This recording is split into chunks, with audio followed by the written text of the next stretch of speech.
بسم اللہ الرحمن الرحیم۔ حمد و ثنا رب مہربان کے نام اور درود و سلام شان کائنات حضرت محمد مصطفیٰ صلی اللہ علیہ وسلم پر۔ عامر عثمان عادل اپنے یوٹیوب چینل پر آپ کو خوش آمدید کہتا ہے۔ آج کا ویلاگ ایک معصوم بچے زین علی کے حوالے سے ہے، جو گزشتہ 4 روز سے گھر سے لاپتہ تھا اور آج اس کی لاش جو ہے وہ گاؤں سے ہی ملحقہ برساتی نالے کے قریب بنے ایک جوہڑ سے ملی ہے۔ تفصیلات کچھ یوں ہیں کہ مڈاڑ گاؤں ہے جو کہ کوٹلہ سے جب آپ لنگڑیال کتب گولڑا کے رستے گلیانہ آتے ہیں، کھاریاں آتے ہیں، تو یہ برلب سڑک واقع ہے گاؤں مڈاڑ۔ اس گاؤں کے محنت کش یاسر کا بیٹا 10 سے 12 سال اس کی عمر بتائی جاتی ہے، زین علی۔ زین علی 7 مارچ کو گھر سے، جس طرح عموماً بچے باہر کھیلنے جاتے ہیں، یہ بھی کھیلنے کے لیے باہر تھا۔ شام کو جب یہ گھر واپس نہیں آتا تو گھر والوں کو فکر لاحق ہوتی ہے، تشویش ہوتی ہے، پھر اس کو تلاش کرنے کا سلسلہ جاری ہو جاتا ہے۔ یاد رہے کہ زین علی ذہنی طور پر وہ تھوڑا سا اس کا مسئلہ تھا،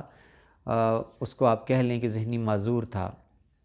اور یہ بھی بتایا گیا ہے کہ وہ المدثر ٹرسٹ وہاں پر وہ زیر تعلیم تھا، اسپیشل بچوں کے اسکول میں۔ 7 مارچ گزری، 8، 9، مسلسل 3 دن 3 راتیں والدین، عزیز و اقارب، پورا گاؤں، انہوں نے قرب و جوار کے تمام دیہات اور پورا علاقہ چھان مارا، چپا چپا انہوں نے چھان مارا، لیکن زین علی کہیں بھی نہ مل پایا۔ پولیس میں انہوں نے، جس کو شور و غوغا گمشدگی کی رپٹ ہوتی ہے، وہ بھی درج کرا رکھی تھی، اور جب بچوں نے کچھ نے بتایا کہ وہ اس کو بھنڈگراں میں دیکھا گیا، جو نواحی گاؤں ہے منڈاڑ کا، وہاں اس کی تلاش میں اس کے خاندان والے پہنچے، اور وہاں جو سی سی ٹی کیمراز ہیں جن گھروں میں جہاں جہاں سے وہ مل سکتی تھی فوٹیج اس کو تلاش کیا گیا، تو وہاں بھنڈگراں میں ہی ہمارے ایک بزرگ ہیں، نامور مصنف ہیں قاضی شریف صاحب، جو کہ صدارتی ایوارڈ یافتہ ہیں، ان کے جو گھر ہیں وہاں جو کیمراز لگے تھے، ان کیمروں میں جب دیکھا گیا تو وہاں اس کو زین علی کو دیکھا گیا، اور وہی جو آخری اس کے بارے میں جو شہادت ملی، اس کو دیکھا گیا۔ اس کے بعد زین علی، اور وہ جو رخ تھا کیمروں کی روشنی میں جو دیکھا گیا، کہ یہی اندازہ ہو رہا تھا، گمان یہ کیا جا رہا تھا کہ وہ بھنڈگراں سے واپس اپنے گاؤں مڈاڑ جانے کے لیے وہاں دیکھا گیا۔ اب اس کے بعد اس کا کوئی کھوج نہ ملا، کوئی سراغ، کوئی سرا پیرا بالکل بھی نہیں مل رہا تھا۔ کل ہی کی بات ہے کہ کچھ معززین نے مجھ سے رابطہ کیا مڈاڑ گاؤں سے بچے کی گمشدگی کے حوالے سے، اور ہم ان کے ساتھ جا کر ایس ایچ او تھانہ ککرالی توقیر رانجھا صاحب کو ملے، اور رانجھا صاحب نے اس پر پہلے تو حیرت کا اظہار کیا کہ ایک بچہ جو ہے وہ اتنے 3-4 دن ہو گئے ہیں لاپتہ ہے، اس کا کوئی سراغ نہیں مل رہا۔ تو انہوں نے تو پہلے اپنے عملے کی سرزنش کی کہ آپ نے میرے نوٹس میں یہ بات کیوں نہیں دی، اور پھر انہوں نے اسی وقت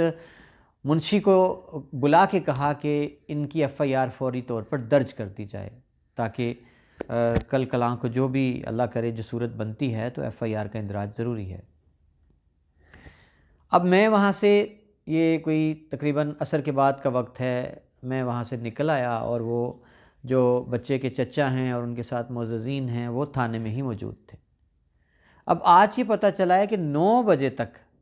ان کو 4 بجے سے لے کر 9 بجے تک ایس ایچ او صاحب کے کہنے کے باوجود ایف آئی آر چاک نہیں کی گئی، ایف آئی آر کا اندراج نہیں کیا گیا۔ اور پھر معززین منڈاڑ کے مطابق کہ انہوں نے کسی عزیز کے ذریعے سے ڈی ایس پی صاحب کو اپروچ کیا، ڈی ایس پی صاحب کے کہنے پر ایف آئی آر بچے کی گمشدگی کی تھی، وہ رات 11 بجے درج کی گئی۔ اب جب میں نے سوال کیا معززین سے کہ جب ایس ایچ او صاحب نے بھی کہہ دیا تھا بڑا واضح طور پر میرے سامنے منشی صاحب کو کہ ان کی ایف آئی آر چاک کر دیں، تو پھر کیا چیز رکاوٹ تھی ایف آئی آر کے اندراج میں؟ تو یہ جواب بڑا دلچسپ ہے، اور ہمارے جو محکمانہ قواعد و ضوابط ہیں اور جو ہمارا رویہ ہے وہ اس کی نشاندہی کرتا ہے۔ لواحقین کا کہنا ہے کہ ہمیں منشی صاحب نے بتایا کہ یہ بچہ چونکہ ذہنی مریض تھا، ذہنی معذور تھا، تو پھر قانون کے مطابق ایسے افراد کی ایف آئی آر جو ہے وہ درج نہیں ہو سکتی۔ اب یہ میرے لیے ایک نئی بات تھی، بطور ایک طالب علم کے. جب میں نے قانون دانوں سے اس حوالے سے سوال کیا کہ کیا پاکستان کا ضابطہ قانون فوجداری کوئی اس میں ایسا رکھنا موجود ہے، کوئی رکاوٹ موجود ہے کہ اگر کوئی شخص یا کوئی بچہ اگر ذہنی طور پر معذور ہے، مریض ہے، تو کیا اس کے اغوا کی، اس کی گمشدگی کی، کیا اس کی ایف آئی آر کا اندراج قانون میں کوئی ایسی شک موجود ہے کہ نہیں کیا جا سکتا؟ تو مجھے بتایا گیا کہ نہیں، ایسی تو کوئی شک سرے سے موجود ہی نہیں ہے. اب سوال یہ پیدا ہوتا ہے کہ آخر ایک معصوم بچہ اور والدین کی جان پہ بنی ہوئی ہے اور وہ اتنے روز سے لاپتہ ہے، تو اس کے ایف آئی آر کے اندراج میں آخر کیا رکاوٹ ہے؟ کیا ان کا دل بھی نہیں پسیجتا؟ ان کو کوئی ہمدردی نہیں ہوتی؟ خیر، وقت گزر گیا، رات 11 بجے ایف آئی آر چاک ہو گئی، مہربانی تھانہ ککرالی کی.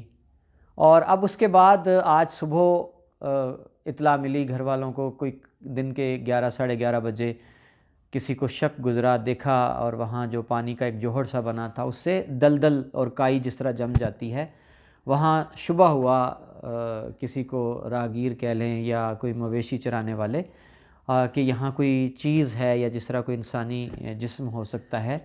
تو پھر جب اس کو تلاش کیا گیا اور آ کر جب لوگوں نے دیکھا اتر کے اس میں، تو وہ بالکل جس طرح آپ یوں کہہ لیں کہ دلدل میں دھنس چکا ہو. اور اب اس کے بعد جو قیاس آرائیاں تھیں کہ اس بچے کے ساتھ کیا واقعہ پیش آیا، کسی نے اس کو قتل کیا، کسی نے اس کو مارنے کے بعد لا کر پانی میں پھینکا، جتنے بھی سوال انسانی ذہن میں آ سکتے ہیں، وسوسے، اندیشے وہ آ سکتے ہیں، وہ سارے ان پر غور کیا گیا. اور لیکن جو اس وقت عینی شاہد ہے ان کا یہ کہنا ہے کہ بچے کی جو بظاہری اس کی ڈیڈ باڈی جو تھی، اس کی جو حالت تھی وہ اس سے یہ نہیں لگ رہا تھا کہ اس کو آج ہی لا کر کسی نے پھینکا ہے. اب میرا یہاں سوال تھا کہ کیا آپ نے پہلے اس کو یہاں اس جگہ پہ تلاش کیا؟ تو ان لوگوں کا کہنا تھا کہ جی ہم یہاں کتنے دن سے یہاں بھی ہم نے چکر لگائے، ہم نے بالکل یہاں آ کر دیکھا. تو اس وقت کوئی ایسا ان کو کوئی چیز نظر نہیں آئی. ڈی ایس پی کھاریاں موقع پر پہنچ گئے، اطلاع پاتے ہی ایس ایچ او تھانہ ککرالی نفری کے ہمراہ پہنچ گئے اور یہاں انہوں نے کہا جی کہ اس کا ہم نے تفتیش کے لیے اس کو پوسٹ مارٹم کے لیے لے جانا ہے. تو بچے کے لواحقین نے، اس کے ورثاء نے انکار کر دیا پوسٹ مارٹم کرانے سے، مزید کوئی کارروائی کرنے سے. ان کا یہی کہنا تھا کہ ہمارا بچہ، ہمیں پتہ ہے کہ یہ چونکہ ذہنی طور پر بیمار تھا، مریض تھا، اور یہ گمان یہی ہے، قواعد و جو شواہد ہیں وہ یہی بتاتے ہیں کہ یہ گھر آتے ہوئے شاید یہ رستہ بھولا ہے یا کسی طرح سے یہ پانی میں گر گیا اور پھر اس سے سنبھلا نہیں گیا، اٹھا نہیں گیا، یہ ہاتھ پاؤں مارتا رہا، شاید گمان یہی کیا جا رہا ہے. بہرحال یہ تو اب سوال ہی رہ گئے، کیونکہ اگر پوسٹ مارٹم ہوتا اس سے بچے کی موت کا وقت جو ہے اس کا دورانیہ اس کا بھی تعین ہو پاتا اور کچھ مزید پتہ چلتا کہ اس کے جسم پر کوئی تشدد کا نشان، کوئی چوٹ یا کوئی اس کے ساتھ جو گمان ہوتا ہے کہ بدفعلی تو یا کوئی ایسا واقعہ تو نہیں افسوسناک پیش آیا. بہرحال